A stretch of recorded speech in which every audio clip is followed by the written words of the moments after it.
नमस्कार. छायाज रेसिपीजमध्ये आज आपण 4 वेगवेगळ्या प्रकारचे डोसे बनवणार आहोत, जे तुम्ही नाश्त्यासाठीच काय तर रात्रीच्या जेवणासाठी सुद्धा काहीतरी हलकं-फुलकं खायचं असेल, तर अगदी झटपट बनवू शकता. यामध्ये आपण इनो, सोडा वापरणार नाही आहोत, त्यामुळे खूपच पौष्टिक असे हे सगळेच डोसे आहेत. तर चला तर अजिबात वेळ न घालवता बनवायला सुरुवात करूया. आपला पहिला डोसा बनवायला. तर इथे मी 1 कप मुगाची डाळ घेतली आहे. ही मी 2 ते 3 वेळा स्वच्छ धुवून घेतली आणि यानंतर ही मी 2 तास भिजत ठेवली होती. वजनानेही 200 ग्राम आहे. तुमच्याकडे जर वेळ नसेल तर तुम्ही अर्धा तासासाठी ही कोमट पाण्यामध्ये भिजत ठेवली तरी चालेल. ही डाळ आता छान भिजली आहे. आता ही बारीक करून घ्यायची, याची पेस्ट करून घ्यायची. तर मिक्सरच्या भांड्यामध्ये ही डाळ मी काढून घेते. यातलंच थोडंसं पाणी यामध्ये घालायचं आहे. मी डाळ आधी स्वच्छ धुवून मग यामध्ये पाणी घातलं होतं, त्यामुळे हे पाणी स्वच्छ आहे. तर यातलंच पाणी घातलं आहे मी यामध्ये थोडंसं. आणि आता यामध्ये हिरव्या मिरच्या घालायच्या आहेत. यानंतर थोडंसं आलं घेतलं आहे आणि 3 ते 4 पाकळ्या लसूण घेतला आहे. आता याची जाडसर अशी पेस्ट आधी करून घेऊया. तर इथे हे मी असं जाडसर वाटून घेतलं आहे. आता यामध्ये आपण पुढचं साहित्य घालूया. तर इथे मी आता 2 चमचे रवा घेतला आहे. तर यामुळे डोसा मस्त कुरकुरीत व्हायला मदत होईल. 2 चमचे बेसन घालायचे यामध्ये. बेसनामुळे डोस्याला रंग तर छान येईल, त्याबरोबर चवही वाढेल. आता इथे मी अर्धा चमचा साखर घेतले, तर साखरेमुळे सुद्धा डोस्याला रंग छान येतो. आता हे आपण अगदी स्मूथ असं वाटून घ्यायचं आहे. पाहू शकता अगदी फाईन अशी याची पेस्ट तयार करून घेतली आहे. आता ही पेस्ट आपण एका बाउलमध्ये काढून घेऊया. आता यामध्ये मी थोडंसं पाणी घालते. नेहमीचं आपलं डोश्याचं जे पीठ असतं त्याप्रमाणे याची कन्सिस्टन्सी करून घ्यायची आहे. पाहू शकता अगदी परफेक्ट आहे. आता एक महत्त्वाची प्रोसेस इथे करायची आहे. यामध्ये आपण इनो, सोडा घालत नाही आहोत, त्यामुळे याला छान जाळी यावी आणि हे पीठ आपलं हलकं-फुलकं व्हावं, यासाठी असं विस्करनी हे 3 ते 4 मिनटं असं मस्त फेटून घ्यायचं.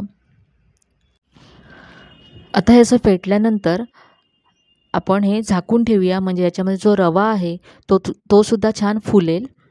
तर हे मी आता 10 मिनटासाठी असंच झाकून ठेवते. तर साधारण इथे 10 मिनटं झालेत. पाहूया. तर हे आता अगदी परफेक्ट आहे. डोसा बनवण्यासाठी अगदी तयार आहे हे पीठ. तर यामध्ये आता चवीप्रमाणे मी मीठ घातलं आहे. मीठसुद्धा मिक्स करून घेऊया. आता याचे आपण डोसे बनवूया. तर इथे मी तवा गरम करून घेतला आहे. यानंतर यावरती थोडंसं असं तेल लावून घेतलं आहे. यावरती असं पाणी शिंपडायचं आहे आणि पाणी हे जे एक्स्ट्राचं पाणी आहे ते मी पुसून घेते. आता सेंटरला 1 चमचा पीठ घालायचे आणि असा डोसा पसरवून घ्यायचा आहे.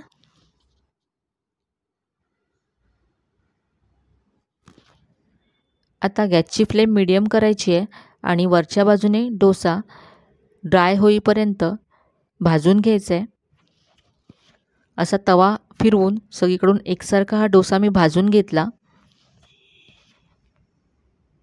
वरून ड्राय झाल्यानंतर इथे मी थोडंसं तेल लावून घेते. तुम्ही तूप, बटर तुमच्या आवडीप्रमाणे लावू शकता. आता डोसा कुरकुरीत करून घ्यायचा आहे. तर पाहू शकता हा डोसा मस्त ब्राऊन झाला आहे. काढून घेऊया. खूपच हलका-फुलका असा हा डोसा तयार होतो.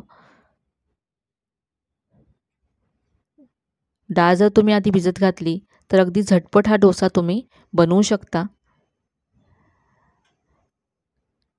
तर ही होती आपली डोश्याची पहिली रेसिपी, जी तुम्ही नाश्त्यासाठी तसंच रात्रीच्या जेवणासाठी सुद्धा झटपट बनवू शकता. आता बनवूया आपली दुसरी रेसिपी. सुरुवात करूया. तर इथे मी 1.5 कप तांदळाचं पीठ घेतलं आहे. घरी दळून आणलेलं किंवा मार्केटमध्ये जे रेडी मिळतं कुठलंही पीठ तुम्ही इथे घेऊ शकता. 1 कप आणि हा अर्धा कप असं 1.5 कप इथे मी पीठ घेतलं आहे. आता यामध्ये अर्धा कप रवा घालायचा आहे. जो उपम्यासाठी आपण रवा वापरतो तोच रवा इथे मी घेतला आहे. यानंतर यामध्ये भाज्या घालायच्या आहेत. तर इथे मी बारीक चिरलेला कांदा, किसलेला गाजर आणि बारीक चिरलेली कोथिंबीर घेतले. याबरोबरच तुम्ही बारीक चिरलेली शिमला मिरची किंवा बारीक चिरलेला कोबी इथे घालू शकता. या सगळ्या भाज्या यामध्ये मी घातल्या. यानंतर इथे बारीक चिरलेली हिरवी मिरची आणि चिरलेला कढीपत्ता घेतला आहे. कढीपत्ता चिरून घातल्यामुळे स्वाद खूप मस्त येतो. यानंतर चवीप्रमाणे मीठ घालायचं आहे आणि अर्धा चमचा इथे जिरं घातलं आहे. तर इथे आता सगळं साहित्य घालून झालं आहे. आता यामध्ये आपण पाणी घालूया. तर यामध्ये आपण 1.5 कप तांदळाचं पीठ आणि अर्धा कप रवा असं 2 कप साहित्य घेतलं होतं. तर 2 कप साहित्यासाठी आपल्याला 4 कप यामध्ये पाणी घालायचं आहे. सुरुवातीला त्यातलं 2 कप आपण घालूया आणि मिक्स करून घेऊया. तर इथे मी 2 कप पाणी घातलं. मिक्स करूया.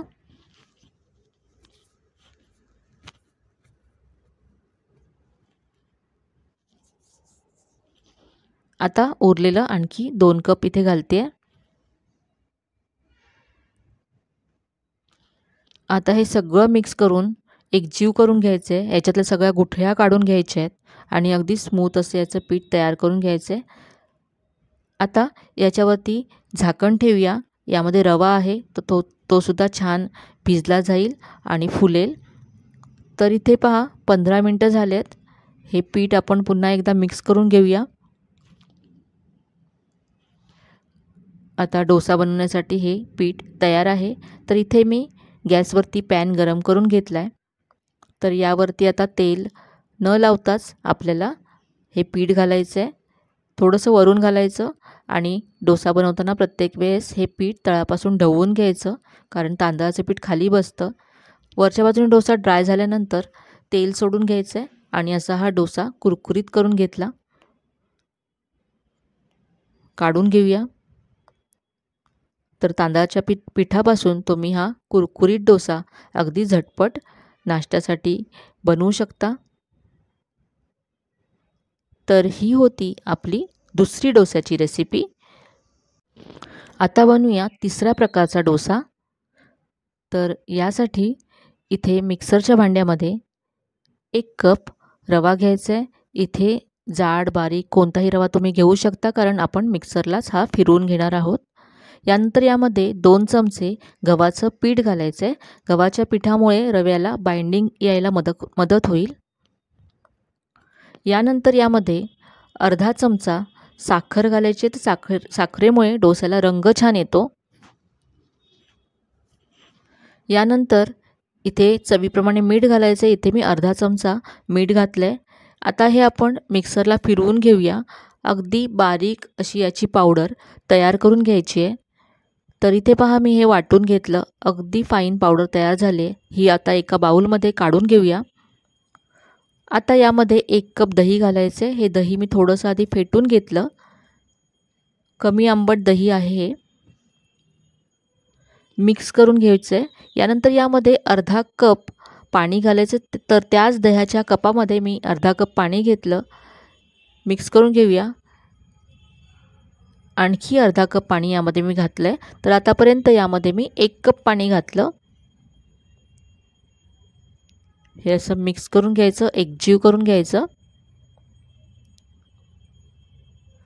आता याच्यावरती झाकण ठेवूया, म्हणजे रवा छान फुलेल. तर इथे मी 15 मिनटं हे असं झाकून ठेवलं होतं. 15 मिनटानंतर पाहूया. तर हे पहा आधीपेक्षा घट्ट झालं आहे. तर इथे मी आणखी थोडंसं इथे पाणी घालते. तर इथे मी पाव कप पाणी घातलं आणि मिक्स करून घेतलं. तर हे पहा आता डोसा बनवण्यासाठी अगदी परफेक्ट आहे. तर आता इनो सोडा काहीही घालायचं नाही आहे यामध्ये. याचा आता आपण डोसा बनवूया. तर आधी जसं आपण मुगाच्या डाळीचा डोसा बनवला त्याप्रमाणेच इथे तवा तयार करून घ्यायचा आहे. थोडंसं आधी तेल लावून घेतलं, नंतर पाणी शिंपडलं आणि आता सेंटरला 1 चमचा पीठ घालायचं आहे आणि डोसा असा पसरवून घ्यायचा आहे. गॅसची फ्लेम मीडियम ठेवून हा डोसा आपल्याला वरची बाजू ड्राय होईपर्यंत भाजून घ्यायचा आहे. नंतर असं बटर लावून घ्यायचं आणि डोसा कुरकुरीत करून घ्यायचा. तर हा पहा डोसा हा तयार झाला आणि अगदी कुरकुरीत झाला आहे. तर हा आता आपण काढून घेऊया. इनो सोड्याशिवाय मस्त अशी जाळी या डोस्याला येते, पाहू शकता. तर हा होता आपला तिसरा डोसा जो आपण रव्यापासून बनवला. हा सुद्धा तुम्ही नाश्त्यासाठी, रात्रीच्या जेवणासाठी सुद्धा झटपट तयार करू शकता. चला तर आता बनवूया चौथी आणि शेवटची रेसिपी. तर इथे मी 1 कप ज्वारीचं पीठ घेतलं आहे. यामध्ये आता बारीक चिरलेला कांदा घालायचा आहे. यानंतर बारीक चिरलेली हिरवी मिरची, चिरलेला कढीपत्ता घातला आहे आणि याबरोबरच बारीक चिरलेली कोथिंबीर घातली.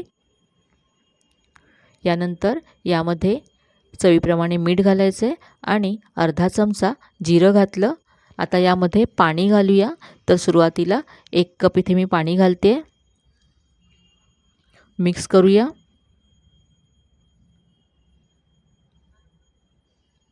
आणखी इथे 1 कप पाणी घालते मी. तर आतापर्यंत यामध्ये मी 2 कप पाणी घातलं. हे व्यवस्थित असं मिक्स करून घेतलं. आता हे आपण झाकून 10 मिनटं ठेवून देऊया. 10 मिनटानंतर हे पाहूया.